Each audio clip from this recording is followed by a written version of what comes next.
Yo, this hot, this the spot, there it is, pod.com. We're interviewing the best comedians, so tune in quick and get your ears receiving them. We talking about life and life to stream right to you, from the microphone right to your home, dude. Side note, this might get embarrassing, but no, don't sweat, yo, cause there it is.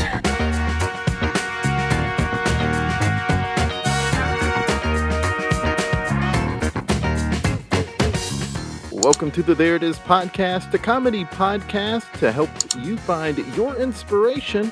I'm your host, Jason Barr. Let's do this. Thanks so much for joining us for a back-to-back Pop Talk episode. We did a Pop Talk last week. We're doing one this week. This one is about the Oscars. And of course, we talk about NBC's failed drama series, The Slap. And of course, movies.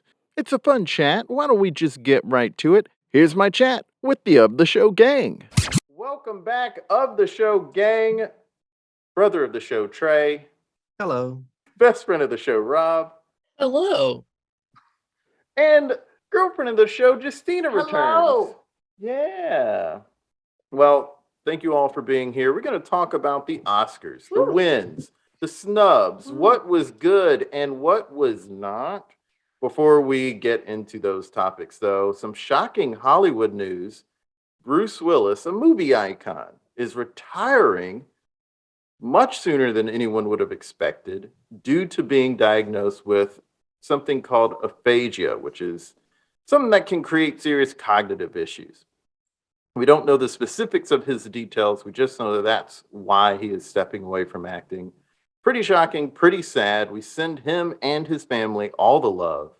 He has so many classic movies under his belt. And I know there's a couple of movies that people might point to as classically bad, but I was thinking earlier about the good movies that he's in, and he has such a wide breadth of great movies that he is involved in. From Pulp Fiction to Die Hard to Wes Anderson movies, Sixth Sense. He's in so many great movies. And Hudson Hawk. Well, that's one of the latter categories. Striking Distance, Color of Night. But he has a great Criterion collection, if you ask me. He's got a Fifth Element. I mean, you could go on and on, actually. He's got a lot of really solid movies he was in. Big hole, actually, in the entertainment industry, losing an icon like that. He was truly one of the greats. It's sad, but it's also going to kill Redbox. It is. Redbox will never recover from this. You gotta watch. You gotta watch the Red Letter Media. They released the whole episode. They've released 2 episodes about it. One about how he got involved in all these Redbox movies, and then they did a follow up where they kind of scooped the story. Like, it was last week. Was it last week, Trey? 10 days. Yeah. 10 days, yeah. So, yeah, I remember watching it and being like, oh, that makes so much sense, because they were basically scooped the story, just basically saying what we've heard is that he's got, cognitive issues. And that's why he's doing all these movies and why his acting is so terrible in these movies. So sad. It's very sad. Yeah. Yeah. Again, all the love to him and his family, and we wish them the best and him the best. Let's move on to today's topics, which is just the Oscars, but there are a few different elements of this. We're going to start with what we did not like about the telecast. And I guess we have to talk about Chris Rock and Will Smith, since it's the most obvious disappointing moment of the night. And dare I say it, their legacies even. No way you don't know, but in case you don't, Chris Rock made a joke referring to Jada Pinkett Smith's bald head. Jada, I love you. G.I. Jane 2, can't wait to see it. All right? And after initially laughing it off, Will Smith walked on stage and smacked Chris Rock, who was presenting the Best Documentary Award. Uh-oh. Oh, wow. Wow. Will Smith just smacked the shit out of me. Smith returned to his seat and cursed Chris Rock out, saying twice, "Keep my wife's name out your beeping mouth." Only he didn't say beeping. He said the F word. Keep my wife's name out your fucking mouth. The joke in question was, Jada, I love you. Can't wait to see you in G.I. Jane 2. The thing is, Jada suffers from alopecia, and that's why she has a bald head now. Reports say Rock did not know that at the time and is taken aback about the whole incident. Smith apologized to the Academy that night when he won. Now, I know to do what we do, you got to be able to take abuse. You got to be able to have people talk crazy about you. In this business, you got to be able to have people disrespecting you. And you got to smile and you got to pretend like that's okay. I want to apologize to the Academy. I want to apologize to all my fellow nominees. And to Chris Rock on Monday. The Hollywood Reporter reported today that Will Smith was asked to leave after the incident, and it's being reported that he refused to do so, which sheds an even weirder light on his behavior the rest of the evening, as he was laughing along with jokes and as if he didn't just smack someone and curse them out in the middle of an event. So what do you think of the incident itself, and how do you think this will impact them and the Oscars? Trey, let's start with you. I'm glad you pointed out that he laughed at the joke first, because that's what threw me off when it was happening live, because I'd noticed he'd laughed at the joke. And then they cut away to Rock, and then all of a sudden you see, for the American audience, obviously they cut away from the video and cut the audio out, but we've obviously all seen the full video by now, where he just walked up and slapped him. And so I wasn't one who immediately thought it was a bit the way a lot of folks did, but I still didn't understand what was happening. And even now, we're recording this the Wednesday after the Oscars. Even nowadays, to process and more information out, I still don't understand how he went from laughing at the joke to walking on stage and slapping Chris Rock, slapping the shit out of him, as Rock said. As Chris Rock said, yeah. Yeah. So I'm not a hot take type person, but the only two things I can figure as possibilities are A, Will was laughing at a previous joke and hadn't yet caught up to what Rock had just said, or B, he noticed Jada's reaction to the joke, or maybe Jada even said something, and that's when he walked up there. And but in any event, there is no justification whatsoever for the physical act, even if Chris Rock had known she had alopecia. I don't think there's any justification. And, my initial reaction that night, because I didn't know that she had alopecia, was that wasn't even that bad of a joke. And then when I heard about the alopecia, I thought, okay, I can understand the upset. But again, with more time to process, even if Chris Rock had known, I don't think it's that mean of a joke compared to like some of the stuff that was in the opening monologue that night. We've been dealing with COVID for 2 years. It's been really hard on people. Just look at Timothy Chalamet. Oh, God. What happened? I don't know. It's not good. You know what? I'd still smash. I was very disappointed that Space Jam 2 did not get nominated for that hairline they gave LeBron James. Oh, my God. Amazing. It was really good. Or other jokes that are made in those sorts of environments. And as a lot of people have pointed out in the days since, Jada puts all of her stuff out there, like all the time. And a lot of it is ridiculed a lot. And they sit there and take it. So how was this joke, which was really a joke about the similarity in look to the G.I. Jane movie, how was that the straw that broke the camel's back? And I don't think we'll ever find the answer to it. It's technically none of my business, but it baffles me. I don't understand it. I know that a lot of, to paraphrase a friend of mine, was kind of talking about how, Black women feel like the low end of the totem pole all the time because they're the ones who get all the shit. And that could have played into this. And there was some of that defending. You hear like Tiffany Haddish and folks like that saying he defended his queen. He did the right thing. But that's the wrong message. I mean, there's nothing right about what happened. You handle that off screen, off stage. You tell them hey, she's got alopecia. You air your grievances. You don't walk up and smack him while he's working. There's just nothing right about it. No, there's not. Very strange indeed. Rob, what were your thoughts? Well, when it happened, the first thing was I was watching it on my iPad upstairs with my daughter. I was rocking her to sleep, and I thought maybe my headphones, I was using Bluetooth headphones, so I thought maybe I'd lost the signal or something, because I thought it was a bit. I really did.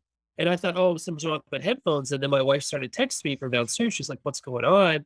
And then I got on Twitter, and then that's, Jason and I were texting each other throughout the entire show. And we were both like, and I can't remember, one of us found the clip from like Australia or Japan or something, like the real unedited clip where you could hear him dropping the F-bomb. And I just couldn't believe it. Like, it just seemed like such a overreaction, and it just was dumbfounding. Because what I kept telling my wife was, he's about to win Best Actor. Like, he is the safest bet of the night. Like, he is going to win Best Actor. He's finally going to win after all of these movies he's done, legitimately great movies, and then also Concussion. Do your job. Tell the truth. Tell the truth.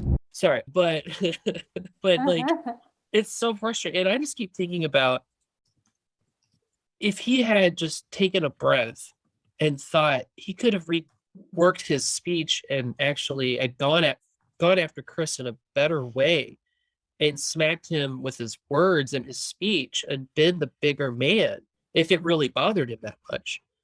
But you also have to factor in the guy's under a mega amount of pressure. One, he's one of the biggest stars in the world.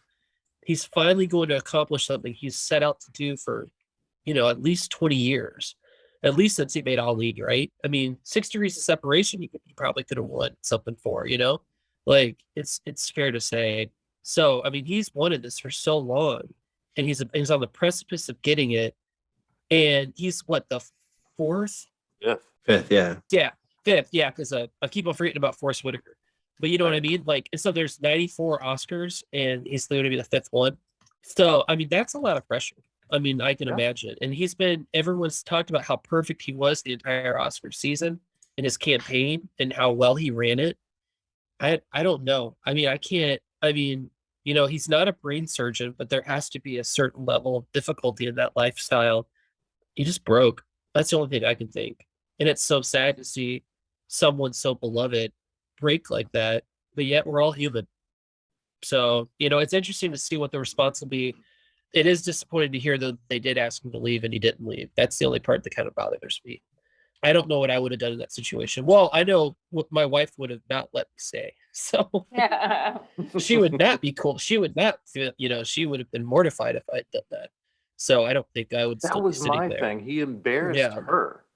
Yeah. And as well as himself. And I saw a take from like a therapist who said he removed her ability to respond, and he made it about him. That, like, everyone's like, oh, he's defending her. He was doing what he thought a man was supposed to do, and he made it about him. And the joke was about her. But everything you two just said is actually part of why I wonder if Jada said something to him. Mm-hmm. And to some degree sicked him. I mean, again, I'm not a hot take person. I don't know that that's what happened, but he doesn't respond in that way usually. And she didn't. And the more important part to me going in that direction is she didn't sit there looking like or acting like someone who felt embarrassed by it. Look at Jada's reaction.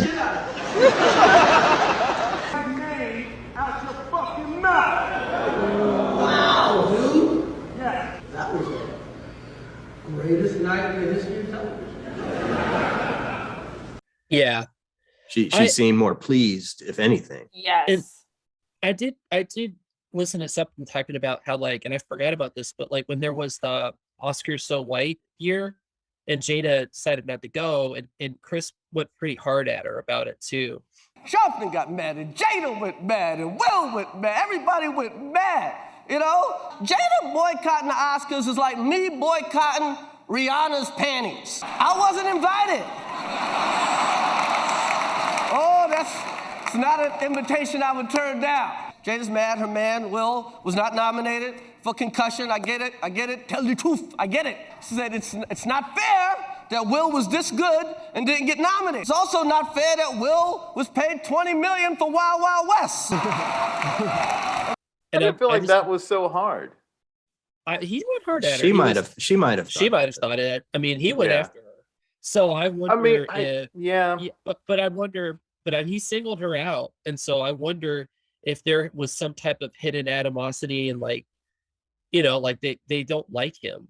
I don't know. I mean, I'm just saying that could be there too. That was 2016. He was about to host. She said, when he was announced as the host, she said, "Good luck, my friend," to Chris Rock, but I'm not going to be there because we're boycotting because he didn't get nominated. And something that came out in the Sony hack was that they kind of buried that movie, and that's why that it was the concussion movie.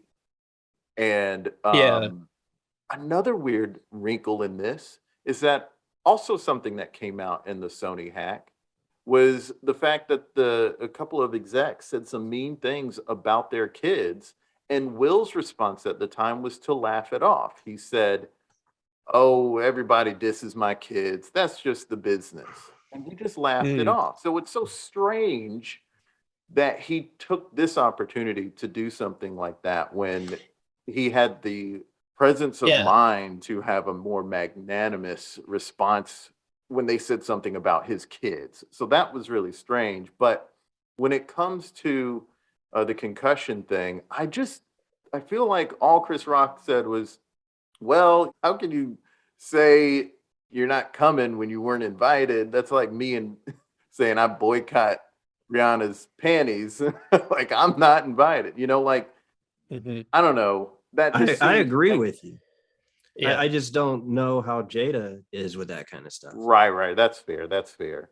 Justina, you were asleep during it. I was watching it out here, and it rattled me so much. I actually had a hard time getting to sleep that night, just because I think there were a lot of other things going on with me that week. But when you woke up in the morning, you mentioned that you had seen it. What were your thoughts? Well, my number one thought was the internet is fast because, like you said, I was asleep, and like it was the first thing I learned when I woke up. Which I obviously got on my phone as soon as I woke up. But like, dang, like the memes were there, the headlines were there, the videos were there. It was like the internet works fast. And then I saw it and I was like, I fully believed it was a bit. Like watching the video the very first time, I was like, oh, ha ha ha. And then like I saw Lupita's face behind Will Smith as it was happening, and I was like, oh, this is not good. And then another thing that occurred to me was like how much time passed that he just pushed through. He stood up from his seat. He walked up the stairs. He continued to walk towards Chris, and he followed through and hit him. Like, I don't know, maybe it didn't seem, maybe like when you're in a state like that, time doesn't exist. But I was like, he pushed through, like it takes time and effort to do what you did in front of all those people, and you did it, and then go back to your seat and like say those things. And he was kind of smiling when he was going up there too, so it just seemed like maybe something innocent was about to happen. Yeah. So it was very strange to me, and then like ultimately, not much more to say besides what you have already said, but very disappointed, very shocked, feel bad for Chris, I guess, and I don't know. It's weird. It's weird. It certainly was weird. So I'm looking back at our text message, Jason, and since you were watching live and I had that delay, it was about 9:27 my time when you said not cool, which I think was what had happened. And then I texted you at 9:28, was that real? And then by 9:36, within 8 minutes, we had the footage from Australia. Yeah. And we saw that it was real. And we saw it on the world stage, Because I was asking you, is there a reason she's bald? Because I thought maybe, because my initial reaction when I see someone, I don't think alopecia, I think cancer. And so I thought, oh, is she fighting cancer and just hasn't told anybody? And that, that to me was like, that's my initial thought, was that's what it was. And so, within 8 minutes we knew, but it was real. That is how fast it is. Yeah. Well, my thought was that similar to what Trey was saying. This joke wasn't about alopecia. A lot of people are framing it, including Will Smith, as being a joke about her medical condition. It wasn't. This was comedy math. She shaved her head. Reminds me of Demi Moore in G.I. Jane. She could be in the sequel. Yeah. That's not a joke about Women a shave medical their head. condition. So a lot of people have that look. Speaking of we referenced her already, Tiffany Haddish did that. Yep. It's just, it can be a look. Yeah, I was gonna Yeah, say right. it's like G.I. Jane. I've heard that before. With like, or Right. you know, doing it to me. Like, you know, like I remember Karen Gillian. She shaves her head for Nebula. Guardians. Mhm. Yeah, Right. and Natalie Portman did it for V for Vendetta. But I'm just saying, like they did it for a role, just like to be more, and so that's kind of it's in the vernacular for some people. Yeah, Right. Some people have called it unhinged, and some people have pushed back on that, saying it's dumb to say it's unhinged. But as someone who's gone on stage to perform a lot and sat through comedy shows a lot, and as a comic, we're always thinking, oh, what would I do with that material? So there are a ton of times where I've sat in an audience and had the thought, this happened last Thursday, where I had the thought, what if another comic from another improv team walked on stage and started performing with this improv team because they wanted to do the scene? And every single time that thought comes to mind, I go, that would be insane. How crazy would it be? It's not your time to be on that stage right now. So him just walking up there when he's not supposed to be on its own is nuts to me. Add the fact that he smacked somebody. That's not exactly hinged. That is out of control. yeah. And it's completely fair to say that it's unhinged. And it's ridiculous. That was by no means Chris Rock's harshest joke. He said to 50 Cent, you took more shots in the face than Jenna Jameson. I never heard a damn thing about the music. All I kept hearing was, he got shot 9 times. Who produced it? He got shot 9 times. 50 Cent took more shots to the face than Jenna Jameson, man. 50 Cent was literally shot by a gun 9 times in the face, and 50 Cent laughed that off. You're telling me she can't laugh off this mild ass joke? I mean, my first thought, because I knew she had alopecia, my first thought was, G.I. Jane's kind of an old reference. But the reason she looks like that is because she has alopecia. And then I saw that she looked upset, and I was like, well, I understand why she's upset. But it isn't a mean joke. And so Yeah. it's just such a ridiculous, over-the-top response, completely out of control. And I think the response is going to be pretty swift on this. Apparently, the Academy is working right now on trying to figure out how they're going to punish him. I don't think they can get too stern if they're not taking Roman Polanski's Oscars away. And Weinstein. And Woody Allen. Right, and they keep nominating Mel Gibson. So they can't act like, well, we've got to get him out of here. No, you gotta come down harshly on him. But I think there's a good chance, if they can get him to say yes, that next year at the Oscars they'll be presenting together. But this situation is so messed up and so strange. And Jim Carrey was absolutely right. This is going to live on forever. Mhm. The video's not going away. Those pictures aren't going away. I'd announced this morning that I was suing Will for $200 million. It's going to be there forever. It's going to be ubiquitous. If you want to yell from the audience and disapprove or show a disapproval, you do not have the right to walk up on stage and smack somebody in the face because they said words. It casts a pall over everybody's shining moment. It was just a selfish moment to cast a pall over the whole thing.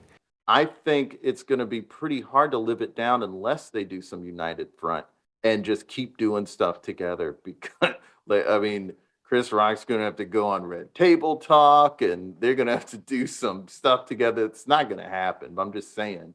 Chris Rock has a tendency to not talk about instances that involve him when the news cycle is still going on. I think the first time he's going to talk about it is going to be on, like, the Comedy Cellar stage.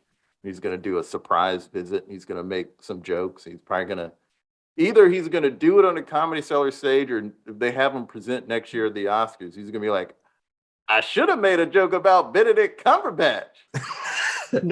Benedict Cumberbatch ain't smacking nobody. There's no universe where he doesn't get an hour special out of this. There's Oh, no yeah. He's not waiting until next year. He's not. If he's a smart Yeah, people- I mean, I and he's seriously too think it's going to be smart, this no, weekend. he's He's not going to gonna- show up yeah. at Comedy Well, Cellar. He's yeah. on tour now. He actually was already on tour that he just paused for his Oscar thing, and then he's back in Boston today. So Really?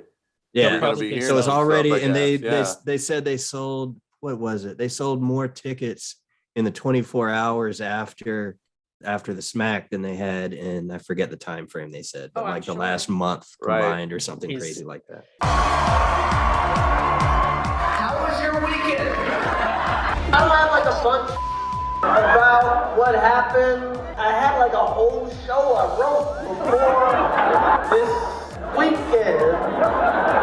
I'm still kind of processing. At some point, I'll talk about it. And it'll be serious. It'll be funny. And But the Oscars, if they want to be smart, which they're not, because we can talk about the rest of the show, but if they're smart, Chris Rock hosts, and the opening is him and Will Smith, and if they can make light of it and make it funny, it'll change the direction of Will's, I think, career. Because but right this now, is going to have a yeah. long cycle. This is going to have a very long news cycle. That's the worst part of it, is that the take cycle. The take cycle is going to be horrible. Yeah. And because we live in a society of takes, and everyone's And going to there's have so many terrible dumb takes. ones out there. There's lots of dumb ones, and you got it from all angles, and that's what sucks. That's the part that sucks the most. Is it, like calling Will Smith the thug and all this stuff? Yeah. It's like he's not. It's That's like he spent 30 plus years being the opposite of what he did in that moment. yes. I love him. I grew up on him just like I grew up on Chris Rock. So that's part of the reason why I was so upset about it. And disappointed is a better word. But I was disappointed in him. But I'm not going to let it be how I view him. I think that's why he got the standing ovation, was because everyone in that room has loved him for years and known him personally. So I think that it was weird to give him a standing ovation, and I think they should have sat down. But I think he had just garnered a lot of love and respect in that room up until that day. But let me tell you something about respect here, because Chris Rock handled it like a pro. Good Lord, he he did. continued to conduct himself throughout that night as a pro. Wanda Sykes said on Ellen that she saw Chris Rock at an after party that night, and the first thing he said was, "I'm so sorry. It was supposed to be your night. You and Amy and Regina, y'all were doing such a great job. I'm so sorry. This is now going to be about this." That's who Chris is, she said. I saw Chris, at Guy's party. As soon as I walked up to him, the first thing he said was, "I'm so sorry." And I'm like, "Why? It was supposed to be your night. It was you and Amy and Regina, y'all were doing such a great job. This is now going to be about this." And that's who Chris is. Chris is a sweet guy. And that made me have even more respect for him, that he had the presence of mind to say, this was your night and I'm sorry. He didn't owe anyone an apology. And I think it would be big of him to apologize to Jada and say, I didn't know about the alopecia. But he doesn't really owe anyone else an apology other than that. And that was really big of him. I don't think he should apologize for the joke. I Mm-mm. don't I think don't he think should so tell. either. I don't get think- that he might. I get that he might, but I might, agree with but I you. don't think he should. I don't Yeah. think he should. I Especially agree. if it comes out that she sort of, if it turned out that she sort of looked at Will like, you better do something. Yeah, get him. Then I Yeah. wouldn't. And we don't know if that'll ever come out. But also, it kind of goes back to like comedy, and it's complicated. I mean, Right, it's right. like, do we have to apologize for things, everything you do, and like, I don't know. It gets so complicated.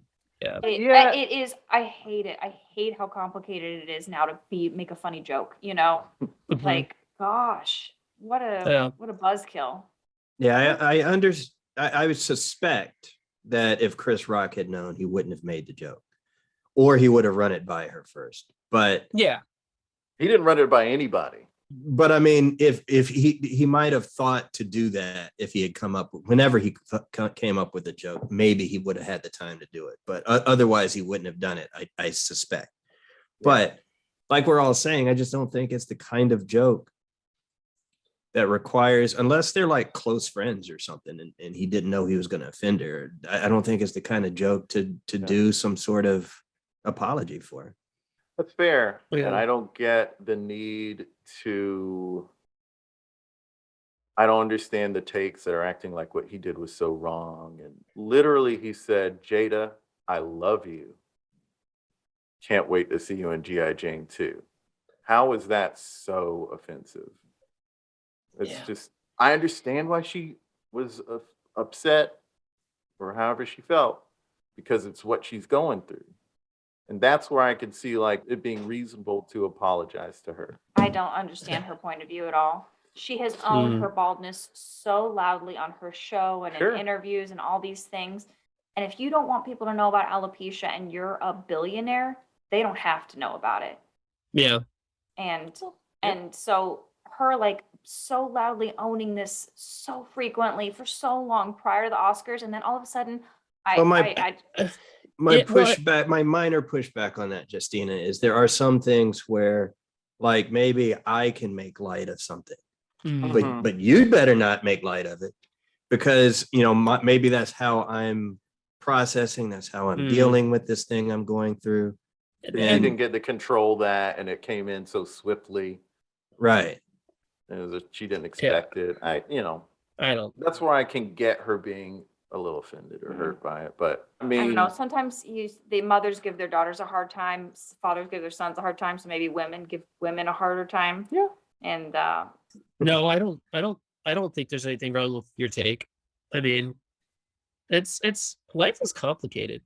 It is really complicated. It is, and everybody's on Facebook right now and Instagram like looking for the rule book. I'm like, there is no rule book. Well, that's the problem. But I don't want to get diatribe about like social media is terrible for society. But everybody thinks they need to have a hot take. It's like sometimes you can just sit it out. Sometimes you can sit it out for sure. Yeah, you can just say, you know what, I didn't like what he did. That's all you can say.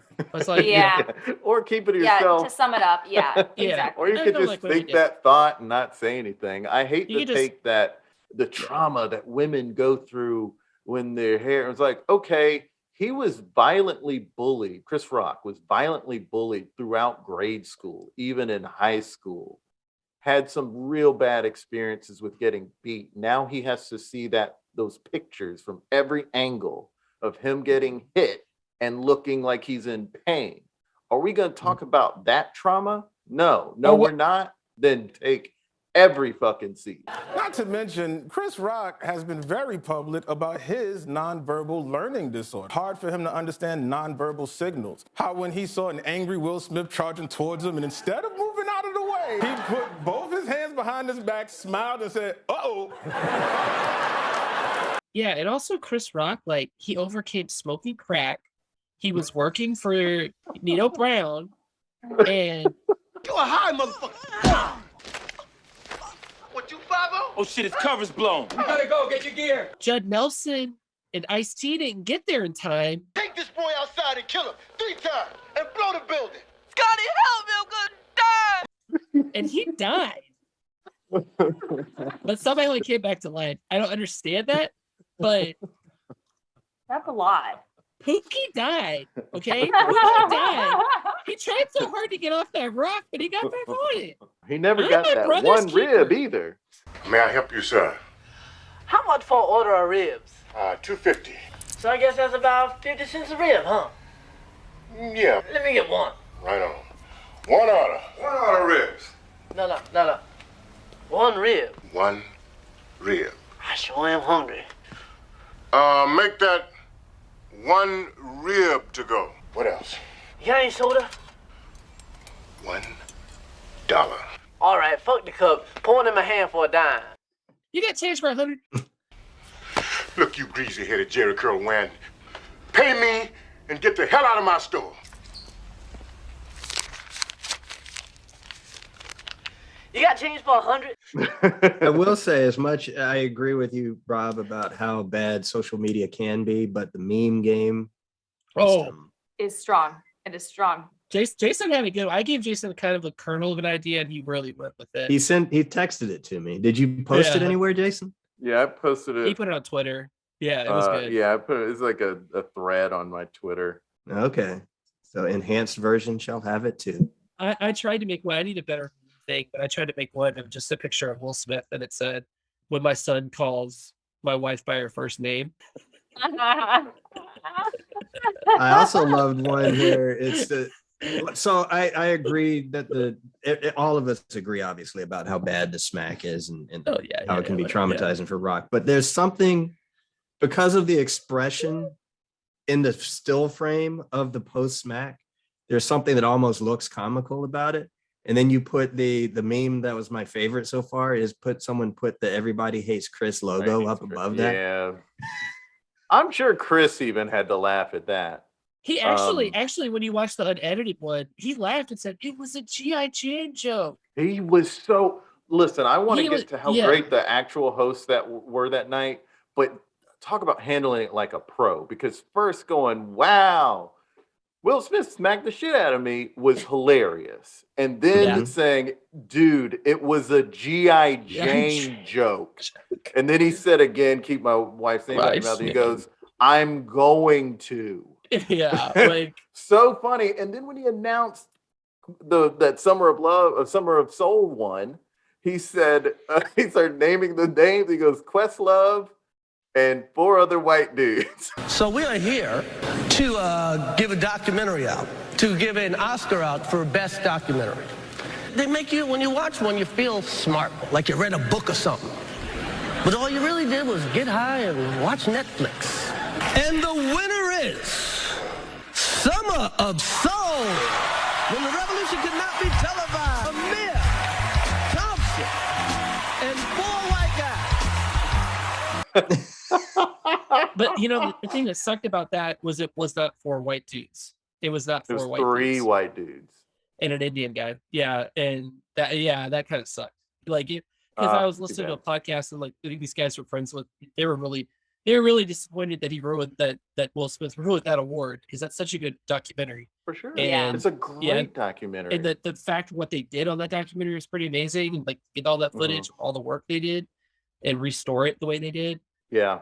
They did a phenomenal job. Also, can I just say that Concussion is god awful and he did not deserve to get nominated for the Oscar, and his accent is terrible. When I was a boy, heaven was here. And America was here. You could be anything, you could do anything. I am the wrong person to have discovered this. I found a disease that no one has ever seen. Repetitive head trauma chokes the brain. They have to listen to us. This is bigger than they are. I have to keep going. They continue to deny my work. Men continue to die. Tell the truth. Tell the truth. Oh, wow. Yeah, he's going to have to do a lot to get back in good graces. Go get a job. Tell the truth. That's the thing. They are not going to tell the truth about this story. All right, enough about Will. That's enough. Let's talk about, I feel like we've talked so much about what was bad. Maybe we should just move on to things that were positive. No, can I talk about something that was bad? Okay, yeah. Because this is actually the one extra. This is the thing that was actually, well, there's two things. One, they barely saved time by not showing the other categories, so just go ahead and show them. It still ran over by however many minutes. 30 minutes. So just go ahead and show that stuff, because people have worked their lives for those awards. So maybe like show them. And also maybe like let me see Samuel L. Jackson get a Lifetime Achievement Award. Absurd. What the hell was that? Yeah. Let me watch Samuel L. Jackson give that speech, because he's a great actor and he deserves it. Yeah. And then the third thing, this is my biggest one. You want to get more people to tune in. How about you start the show with the most popular song in the world right now, which is We Don't Talk About Bruno, and let the actual cast perform it. We don't talk about Bruno, no. It was a waiting day. We were getting ready and there wasn't a cloud in the sky. Bruno walks in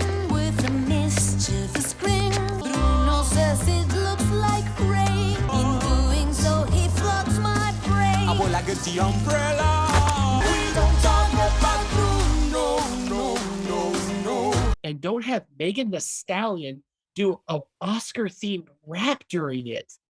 It was my wedding day and there wasn't a cloud in the sky. No clouds allowed in the sky. Every day all the kids wanna hear is Bruno. Bruno this, Bruno that. It's a new let it go. Stars everywhere. I need to see Oscars and they are over there. We got 3 hosts. These women are the best and they're killing all the jokes. Oh no, it's time for the show. Young Tina Snow, don't talk about Bruno. I It was- loved her. No, it was awful. It was awful. I didn't listen to a they word cut she out- said. I just listened to how it sounded and looked at her and was like, "Yay, Megan Thee Stallion!" Do you know that? Well, also, I have small children, and we listen to Encanto every day, and I earned the right to watch them do it live correctly. And they cut out my favorite parts of the song, and so I was like, for this awful rap, it wasn't good. So I'm like, oh, this is really edgy, guys. Like, I let's just really love her. I don't care. I don't. It wasn't. I mean, it could have been Jay-Z rapping on it. And I would have been bad. I don't. I want to hear. He told me that the bit of He told me that the life of my dreams would be promised. He told me that my power would grow like the grapes on the vine. you know. But I love that part. So I'm. Well, okay, that's fair. So let's don't stop. I don't want to talk about Bruno. We don't talk about. Okay, we don't. Let's talk about the positives. So I will say concur with Rob. I do agree with those, except for the Megan Thee Stallion. Yeah, I like part. Megan You Thee like Stallion. Megan Yeah, too. yeah. Let's talk about some stuff we liked. Let me go first. I'm Bro. glad White Men Can't Jump got some love, especially because it's in the SCO for all the basketball movie bracket episodes. Hell yeah, people. And the hosts were solid. I thought all 3 of them did a really great job. Schumer's like like solo moment kind of felt like a solid monologue as itself. I'm Amy Schumer, or as they know me in Hollywood, Melissa McCarthy said no. I just want to congratulate all of you. During a raging pandemic, you made a movie. And yet, they weren't all great. A lot of them were pretty hard to understand. You know who you are. And I didn't see them.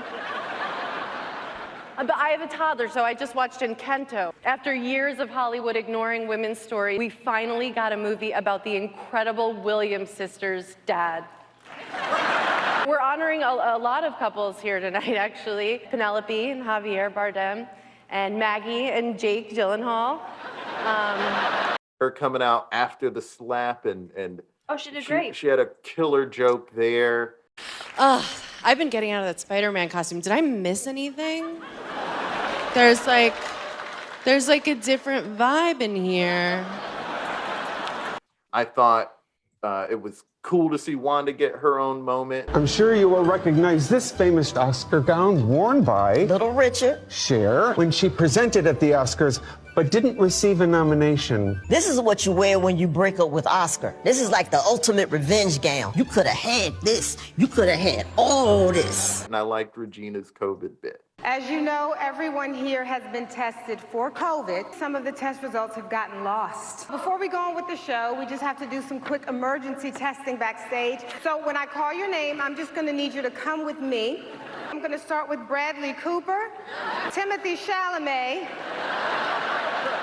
Tyler Perry, Simu Liu, Javier Bardem. Oh, you're still with Penelope. You know what? Actually, your test is fine. It says that you're married. Negative. It's going to be a typical quick COVID test. You'll come backstage, take your mask off and your clothes, and then I'm going to swab the back of your mouth with my tongue.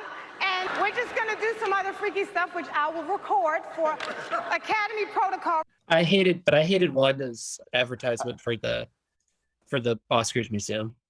It wasn't super funny, but I just liked that she had the moment. She had a I would couple of rather lines in it. her got something else. I liked it when she actually came out as Richard Williams and she was in the That was outfit. fun. I thought that part was funny. I thought that was really funny. I thought that's like the best one. They should definitely host again. It's interesting to me that you didn't neither of you liked the museum bit because that happened well before the slap. And Right. when I was watching, I typed, this is like a Chris Rock bit. Because it was kind of like when Chris Rock did that bit where he went to people in like at the Magic Johnson theaters when he hosted the Oscars that year. You often hear that Hollywood is out of touch with the rest of the country. So I left the Kodak Theater and went down to the Magic Johnson Theater. What was your favorite movie this year? Alien versus Predator. I guess Chronicles of Riddick. It's pretty good. Chronicles of Riddick. What was your second favorite movie? No second favorite movie. So it just stops at Chronicles of Riddick. Yeah. Did you see Sideways? No. No, I didn't. No, I didn't. Did you see Finding Neverland? No. $1 Million Baby? Didn't see that. No, I didn't. Did you see White Chicks? Oh yeah, I love White Chicks. Did you see White Chicks? Yeah, I seen that. Okay. That was good. It was that kind of feel and the kind of jokes. There wasn't a ton of material to mine from the museum, which is why it wasn't that funny. But Wanda, I think, did a good job of finding the things to make light of it and be funny about. But that's my problem is I would much rather so I had to lose Samuel L. Jackson's Lifetime Achievement Award so she could do an advertisement for that museum.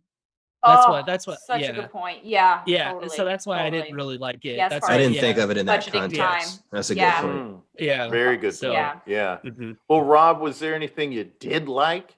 Yeah, Yeah, I right. liked- No. Well, I mean, I like that I went for 10 for 12 with my predictions. Oh my gosh. I mean, I went 8.5 for 12. I got like Yeah. 3. Yeah, you're really just when I saw yours, I was like, bless her heart. Bless your heart. Like even before the show. A girl can I hope.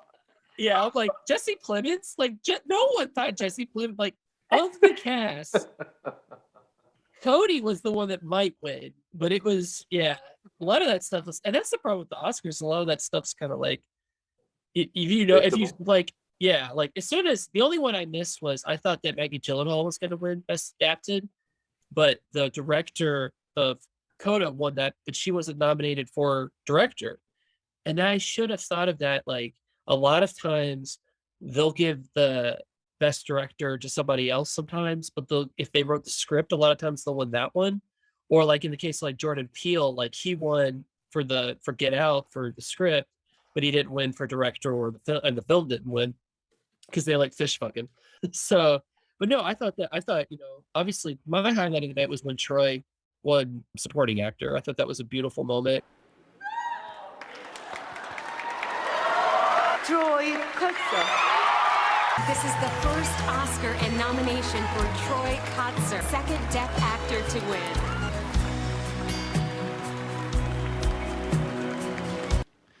This is amazing to be here on this journey. I cannot believe I'm here.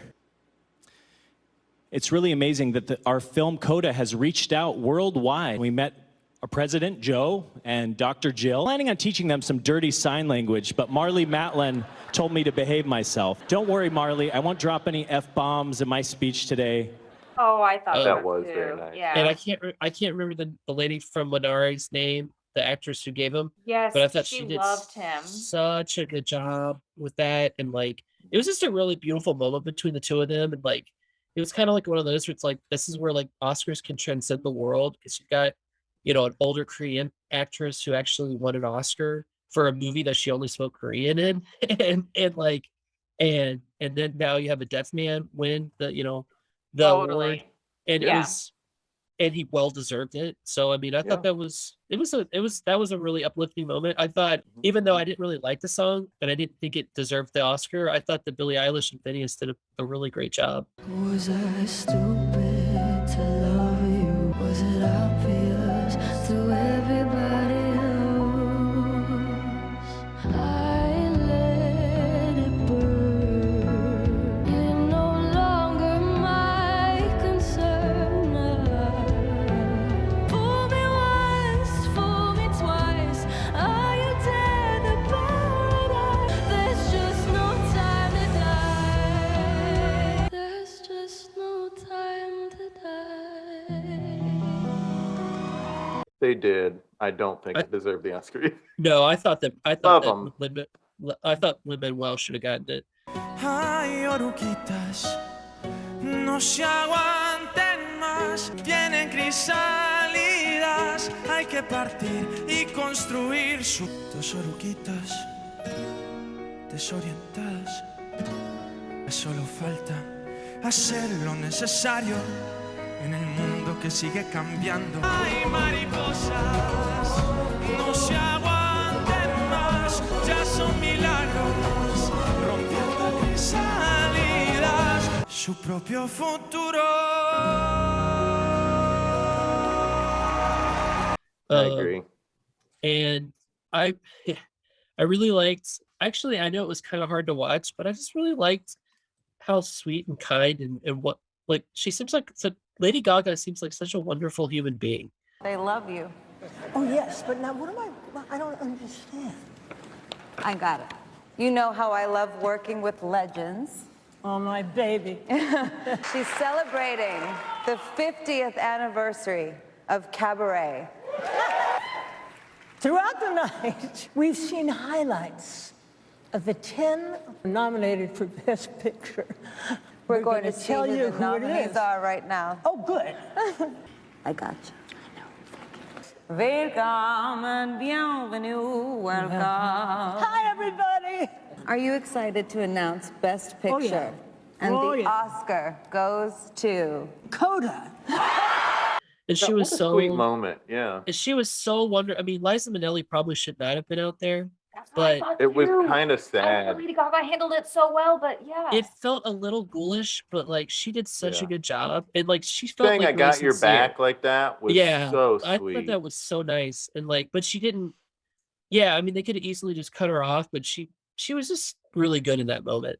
So Yeah. I thought that was really cool. And I really liked, I think her name was Shaw, the director of Coda. I just really liked what she said. She dressed up like a disco ball. And the Oscar goes to Sean Hayter. This is the first Oscar and nomination for Sean Hayter. Oh my God. I'm so glad I dressed as a disco ball. This was an independent film and it was incredibly hard to get made.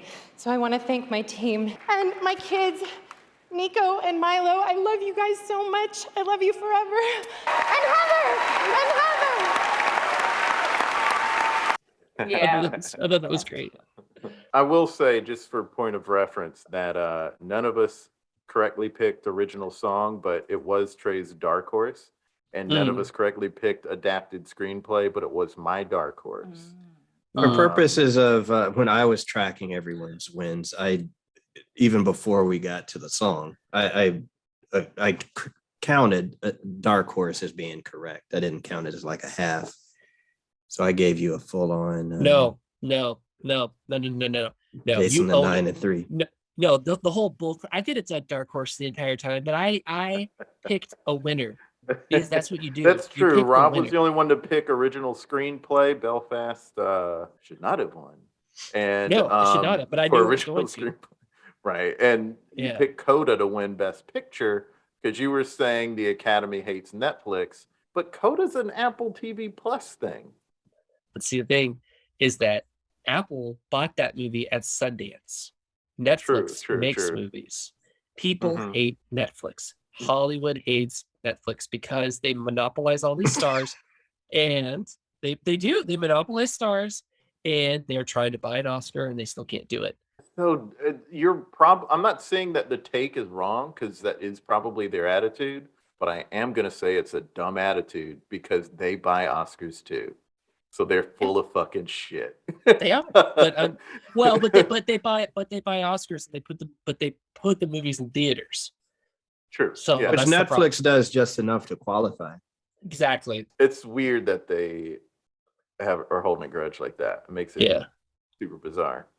But if they don't want to help Netflix do the same thing they're doing, I guess there's some sort of logic in that. I knew that Netflix would never win an Oscar when Roma didn't win, because Oh, interesting. Yeah. Roma was one of the best movies I've ever seen, and it made me cry like 3 times. And I could not believe it didn't sweep everything. Like, so I mean, now, granted, they do get respect; they get lots of nominations. But I mean, if Martin Scorsese can't Yeah. do it, and like It's just David so strange Fincher. that they will give them all those nominations, but not give them the actual award. Justina, No. what did you feel about the winners and what did you like? what did I feel about the winners and what did I like? Well, I felt like all the winners, like they got them all wrong, because none of I wanted. Well, they Kristen got two of them Jesse. right. You Yeah, they got two two right. of So them they got right. two. Yeah, we for sure, we for all sure. picked Will Smith to win. And Yeah. as a kid who grew up in the 90s, that made me happy. But I loved Power of the Dog so much. Like it really like, I don't know. That was like my movie of the year. I really, really enjoyed that movie. So for that reason, I wanted it to win. It's just a man. Only another man. Peter!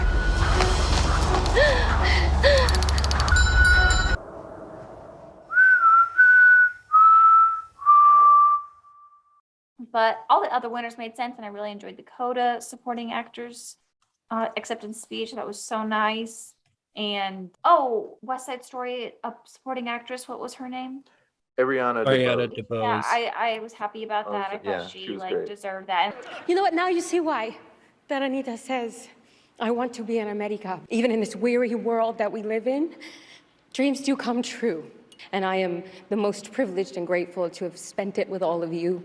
And the divine inspiration that is Rita Moreno. Your Anita paved the way for tons of Anitas like me. And I love you so much. It's like, like for Rita Moreno to sit there and like watch that speech, like that was like so magical. Yeah. And and then other moments that I liked, like as has already been mentioned, Amy Schumer's coming out to, after that situation. Yeah. But also, we both got a kick out of the bit she did with Jesse Plemons and Kirsten Dunst. Yes, which I didn't see, but you told me about, and it was so funny about the seat filler. Actually, you know what? Let me just show you what the seat fillers do. Okay, here's a seat filler. Can we get you up, honey? Thank you, seat fillers. Love them. Jesse, I loved you in Power of the Dog. Yeah. Yeah, so good. Yeah. Trey, what did you feel about the winners, and what did you like? So I'll start with the what did I like. I did like all three hosts for the reasons that you all said. I did. The one wrinkle, though, is I think the weakest moment, not because of them, but because of the pacing of trying to balance them, was when they were all doing the monologue together. There was just something not quite. It wasn't like when Tina and Amy did the Golden Globes. It wasn't that kind of banter. Amy Poehler is nominated for her work on Parks and Recreation. I believe Amy is here tonight. Can we get a shot of her? She looks fantastic. She looks amazing. Wow. It is hard to believe she's a 42-year-old mother of two. And I hear Amy's a little difficult to work with. Oh yeah, she's a straight up bitch. It was like, here's your line, here's my line, here's your line, here's my line. And it took away, even though the jokes themselves in a vacuum were funny, there was just something about that style of doing it that wasn't quite right. So I was happy that they got their own shining moments. It's March Madness. So it was good. Shining moments. But they were good. I liked them. And the thing I enjoyed most was, as I was watching, I was keeping track of all of the predictions that we each had made. And there was this glorious moment where I was like, wait a minute. One person's getting everything right. One person's getting everything wrong. Are we going to be able to keep this streak going? And I was like rooting for like the double perfect night until I realized that it wasn't possible because everybody picked Will Smith. But I was like, oh man, can we get the everything right and the everything wrong predictions at the same time? If we had picked, if we had done all 22, I think I would have gotten almost all of them. Like, honestly, because I'd listened to some stuff and I read stuff. I don't, I cheat. I actually do research of stuff I haven't seen. But I mean, I knew Dune was going to sweep the technicals. I knew that Cruella was going to win Best Dress and that lady was great. She was so much fun. Yeah, she was. That was a good acceptance speech. Yeah. Team Cruella. Go Team Cruella. Now, if you heard a really embarrassing noise, it was probably my family who supported me through this extraordinary experience, which had massive amounts of fun. The only one I'm missing is my darling son-in-law, David, who used to give me good advice. He is no longer with us. This is an honouring my inner Cruella, and a little bit of Mazdy Moxon. Claire Spragg, who's sitting just there, said she would come on board as costume supervisor and bring the team. The most phenomenal Creative, generous, amazing people. I mean, without whom, obviously, it wouldn't have happened. Emma Thompson hyperventilating over some of her fittings with joy was one of the highlights of my career. But you know, like it's just I knew Dune was gonna sweep everything for technical stuff. And so I knew it was gonna be another Mad Max Fury Road where everyone was just amazed at how amazing it looked. But it didn't have the acting performances, nor did it wasn't a complete story. And so that's why I was like, I could see why it could win Best Picture. It was also a financial success unlike some of the other movies, but I just knew that it wasn't a complete movie. It's part 1 of 2. It's not like Godfather. Godfather is its own movie. Godfather 2 is its own movie technically. Like you could watch Godfather 2 and not have seen Godfather. You could some stuff, That's true. And but be you blown can't- away by it. Yeah. and be blown away by either one of them. You didn't have to have Godfather 2 for You Godfather. really didn't have to have you- Godfather 3. But it's the same reason. Just when I thought they were out, they blew me back in. I just didn't. Because it wasn't a complete story, I didn't think it stood a chance. Mhm. So I did appreciate the fact, even though we didn't get the 2 perfect predictions, that Rob and Justina still mirrored each other, 10 and 2 versus 2 and 10. Good. Yeah. Now I can't say too much about my picks aside, from the fact that I also had a losing record on my picks. I mean, I went with the mascots when I was picking. But I'd listened to these critics on NPR when I was driving home that day. It just got lucky with it, and basically everyone hated Don't Look Up out of that group of critics, and they thought Will Smith was due. Jason actually said to me he would be angry if Belfast won anything. But I picked Belfast. I picked Branagh for director because these critics were talking about how they thought Branagh was due, and that none of the pictures blew them away.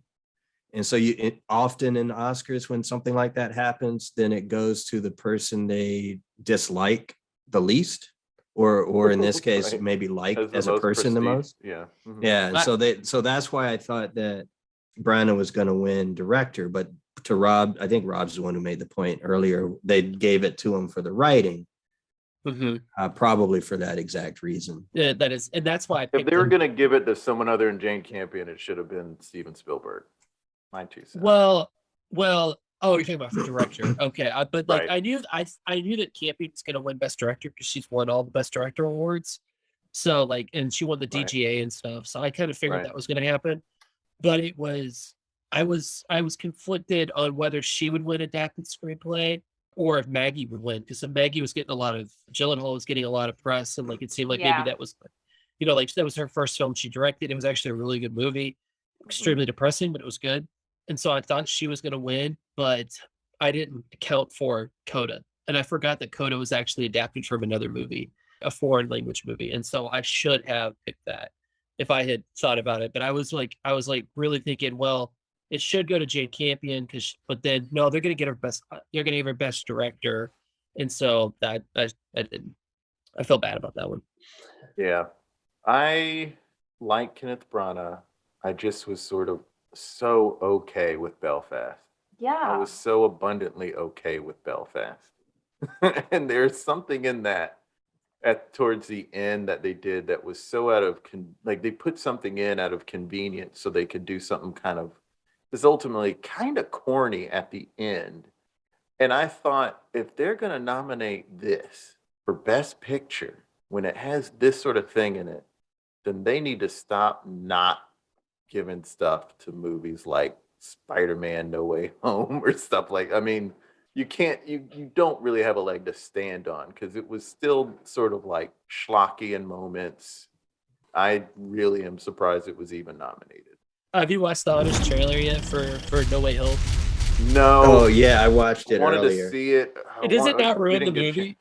Because the reason why I think everybody likes the movie, so it shows when Andrew Garfield, spoiler, if you don't know, that Tobey Maguire and Andrew Garfield are in it.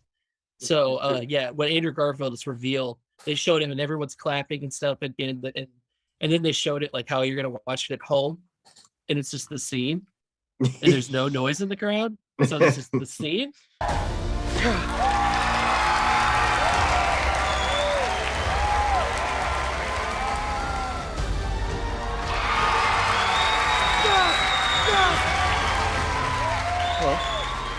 Because those moments are just awkward to watch by yourself at home.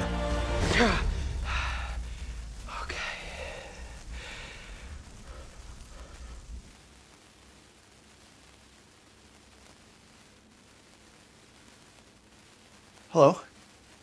And it's not as dramatic as you think it is. It's not. It's, Well, the way they edited it for the Yeah. honest trailer wasn't as dramatic, but in the context of the movie is great. yeah. I think it's still great because I saw it with a great crowd. Justina always sees these movies after the opening Uh-huh. weekend.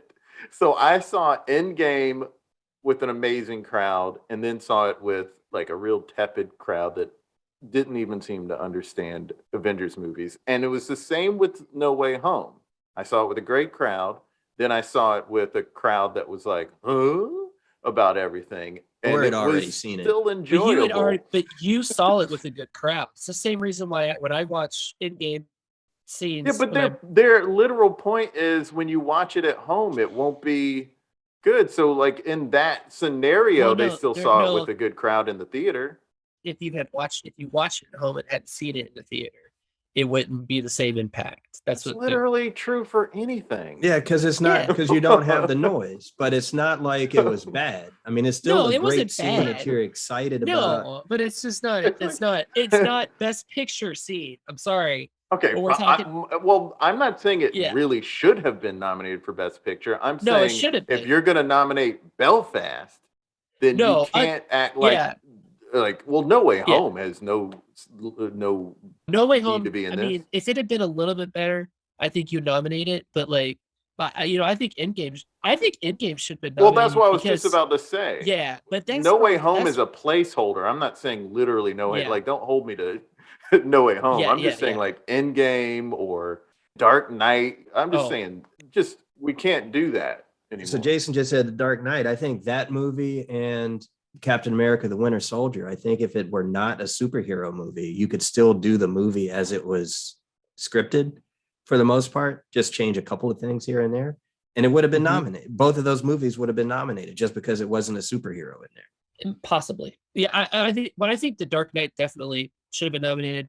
Although I think it was nominated before when it was called Heat. But no, Dark Knight should have been nominated.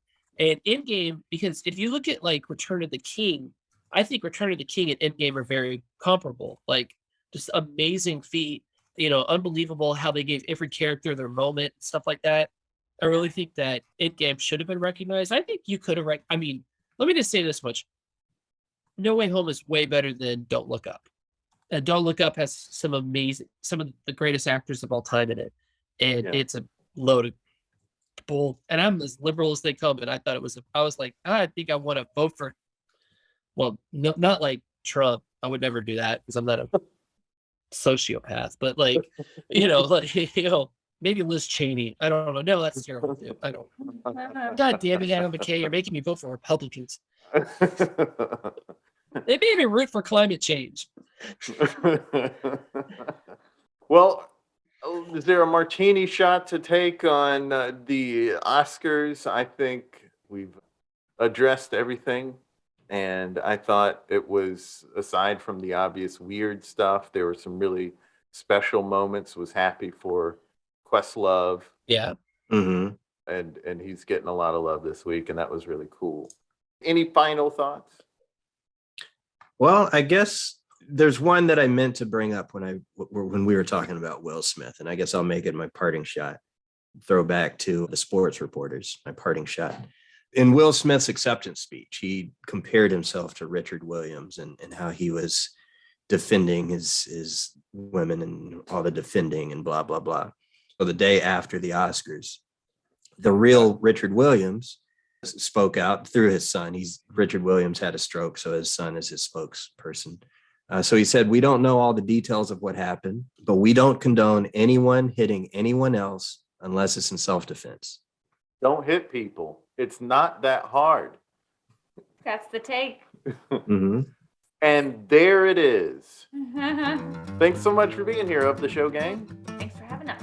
Yeah, thanks for having me. There's no reason Megan Thee Stallion needed a rap on. Get Lin. I know Lin-Manuel, his wife had COVID. Get him on fucking Zoom and get him to rap something. I'm gonna rap about the Oscars over the song that everybody loves. No. And also, by the way, Ghostbusters is better than the. You're just gonna keep saying that in every pop talk. Not everyone. Just when I get worked up. Ridiculous. Why don't you follow us on Twitter, Facebook, and Instagram at There It Is Pod. Also, follow me on Twitter at Jason Farr Jokes and on Instagram at Jason Farr Pics.